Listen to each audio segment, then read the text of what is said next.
Good morning মৰমৰ ছাত্ৰ ছাত্ৰীসকল, মই তোমালোকক যোৱা ক্লাছত এই অসম জাতীয় বিদ্যালয়ৰ পঞ্চম শ্ৰেণীৰ ইংৰাজী কিতাপৰ প্ৰথম lesson Holi the festival of colour এই লেছনটো মই তোমালোকক ধুনীয়াকৈ বুজাই দিছিলোঁ। আৰু নেক্সট টাইম মই তোমালোকক এই লেছনৰ এই এক্টিভিটি 1 যিটো মই তোমালোকক বুজাইছিলোঁ, এইটো এক্টিভিটি 1 গ্ৰামাৰ এণ্ড ইউচেজটো বুজাইছিলোঁ। আজি মই তোমালোকৰ কাৰণে এক্টিভিটি 2 বুজাই দিম বুলি আশা ৰাখিছোঁ। আৰু মই সকলো অভিভাৱক অভিভাৱিকাসকলকো আহ্বান জনাম যাতে তেওঁলোকে নিজৰ ল'ৰা ছোৱালীসকলক মোৰ ক্লাছটো চাবলৈ সুবিধা দিয়ে আৰু তেওঁলোকে আৰু ল'ৰা ছোৱালীসকলেও যাতে এইখিনি শিকি ভালকৈ শুনি মনোযোগ দি বুজি যাতে শিকিবলৈ যত্ন কৰে, তাৰ কাৰণে অনুৰোধ থাকিল। গতিকে মই আৰম্ভ কৰিবলৈ লৈছোঁ activity 2 Holi the festival of colour নামৰ লেছনটোৰ এক্টিভিটি 2 মানে এইটো কাৰ্য আৰু গৃহকাৰ্য বুলি ক'লেও হ'ব বা কাৰ্য বুলি ক'লেও হয়। এক্টিভিটি বুলি ক'লেই কাৰ্য, পাঠভিত্তিক কাৰ্য।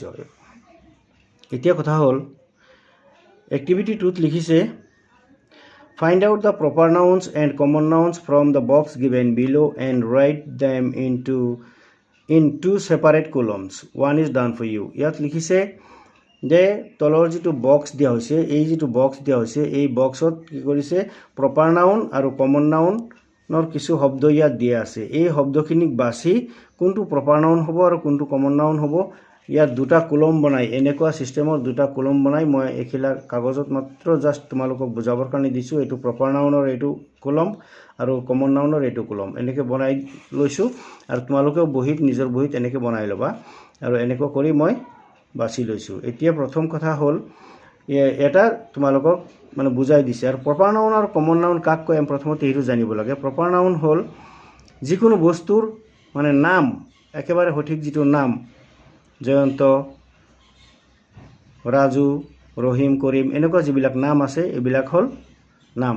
যদি কোৱা হয় বয় ল'ৰা, তেতিয়া ল'ৰা বুলি ক'লে তাত কোনো নাম নাহিল। ঠিক সেই বয়টো হৈ যাব কমন নাউনত আৰু নামটো হৈ যাব প্ৰপাৰ নাউন। ইয়াত আমি দুটা বস্তু দিছে। প্ৰপাৰ নাউনত দিছে নেপাল আৰু কমন নাউনত দিছে বয়। বয় ল'ৰা, ল'ৰা জাতটোক বুজাইছে। কমন নাউনটো হ'ল জাতিবাচক, এই কমন নাউনটো হওক জাতিবাচক। এইটোক আকৌ কমন নাউনটোক ক্লাছ নাউন বুলিও কোৱা হয়, শ্ৰেণীবাচক। আৰু প্ৰপাৰ নাউন হ'ল নামবাচক, একেবাৰে ফিক্স যিটো নাম। ইয়াত আমি এতিয়া চাব লাগিব দিছে। মই টিক্সটো তোমালোকক শিকাইছোঁ। মই এতিয়া ৰঙীন পেঞ্চিলেৰে তোমালোকক দেখুৱাই দিছোঁ। নীলাচল, নীলাচল পাহাৰৰ নাম। গুৱাহাটীত আছে নীলাচল পাহাৰ, গতিকে সেই পাহাৰৰ এটা নাম নীলাচল। এতিয়া ঠাইৰ নামো তেনেকুৱা নাম, গতিকে নাম যেতিয়া ইয়াত মই ওপৰত সৰুকৈ পি লিখি দিছোঁ, তোমালোকে পেঞ্চিলেৰে পি লিখি ল'বা। পি। হিল আকৌ পাহাৰ, পাহাৰৰ ইয়াত নাম বুলি কোৱা নাই, কোন পাহাৰ কোনো হিচাপ নাই, গতিকে ইয়াত হিল। এইটো হ'ল কমন নাউন, এইটো হ'ল প্ৰপাৰ নাউন, এইটো কমন নাউন। ইয়াত মই চি লিখি দিছোঁ আৰু ইয়াত মই পি লিখি দিছোঁ। তাৰপিছত জানুৱাৰী এটা মাহৰ নাম, গতিকে এইটো এটা মাহ, গতিকে মাহ বুলি ক'লে মান্থ ইয়াত আছেই। মান্থ বুলি ক'লে হ'ব কমন নাউন, আৰু যেতিয়া জানুৱাৰী তেতিয়াহ'লে আমি বুজিব লাগিব এইটো প্ৰপাৰ নাউন। সাহাৰা, সাহাৰা মৰুভূমি, গতিকে এইটোও প্ৰপাৰ নাউন।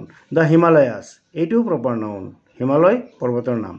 টেম্পল, টেম্পল হ'ল মন্দিৰ, মন্দিৰৰ ইয়াত নাম নাই। মন্দিৰ কি কথা, হয়গ্ৰীৱ মন্দিৰ নে মাধৱ মন্দিৰ নে কি মন্দিৰ নে বিষ্ণু মন্দিৰ, কোনো মন্দিৰৰ ইয়াত নাম দিয়া নাই। কামাখ্যা মন্দিৰ নে কি, উমানন্দ, কোনো নাম দিয়া নাই, গতিকে ডাইৰেক্ট টেম্পল। টেম্পল যেতিয়া common noun.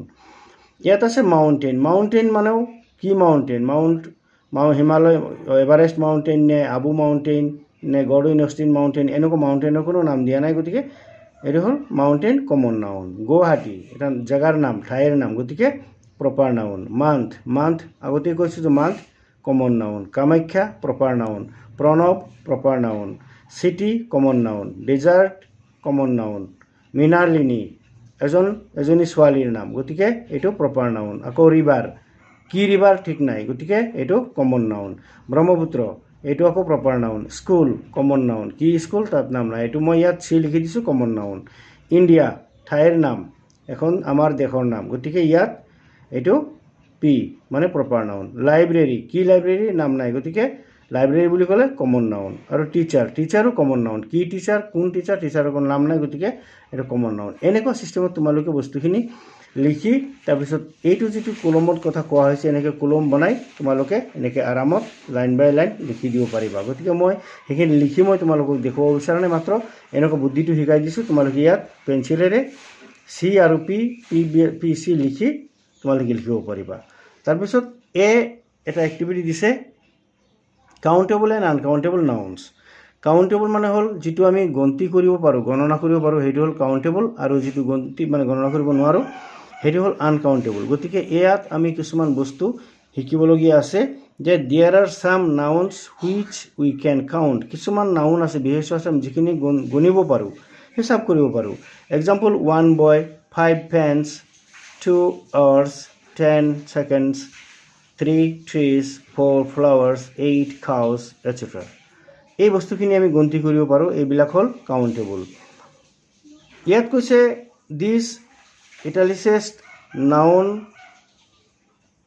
Nouns are called countable noun ইয়াৰ ওপৰত দিয়া এই মানে বেকাবেকি আখৰ দি লিখা ইটালিসিস্ট বুলি কৈছে বেকা আখৰেৰে লিখা শব্দখিনি হৈছে কাউণ্টেবল নাউন কিন্তু there are some nouns which we cannot count কিছুমান নাউন বিশেষ আছে যিখিনি আমি কেতিয়াও কাউণ্ট কৰিব গন্তি কৰিব নোৱাৰোঁ example water air T gold sugar music etcetera এই বস্তুবিলাক কি কৈছে these nouns are cold uncountable nouns এই নাউনবিলাক আনকাউণ্টেবল এইখিনি আমি কেতিয়াও হিচাপ কৰিব নোৱাৰোঁ গণিব নোৱাৰোঁ তাৰপিছত এইখিনিৰ পৰা আমি আৰু কিছু কথা জানিব লাগিব countable nouns have both singular plural forms countable নাউনৰ সিঙ্গুলাৰ আৰু প্লুৰেল একবচন আৰু বহুবচন দুয়োটাই আছে কাউণ্টেবল নাউনৰ but uncountable nouns have only singular forms কিন্তু আনকাউণ্টেবল নাউন যিখিনি আছে সেইখিনি কেৱল আমি সেইখিনিক সিঙ্গুলাৰ ফৰ্মতে আমি ইউজ কৰিম গতিকে আজিলৈ তোমালোকৰ ক্লাছটো এইখিনি থাকক নেক্সট ক্লাছত মই তোমালোকক